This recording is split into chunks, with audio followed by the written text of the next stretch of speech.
খাগড়াছড়িতে নবীন police সদস্যদের প্রশিক্ষণ সমাপনী কুচকাওয়াজ অনুষ্ঠিত হয়েছে।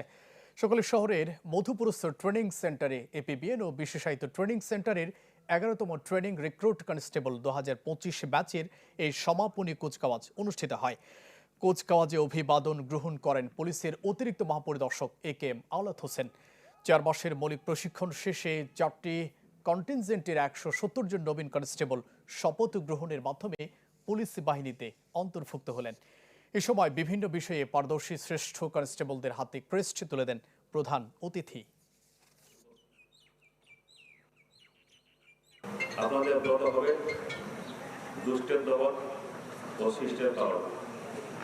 আচরণ হবে বৈষম্যবিহীন এবং ন্যায়নিষ্ঠ এবং কর্ম হবে কল্যাণপ্রভ সেবামুখী। আপনাদের রাষ্ট্রীয় শান্তি শৃঙ্খলা বজায় রাখার পাশাপাশি জনগণের নিরাপত্তা বিধান করতে হবে। অপরাধী যে হোক না কেন তার বিরুদ্ধে আপনার করণীয় দায়িত্ব পালনে কিছু হবে না।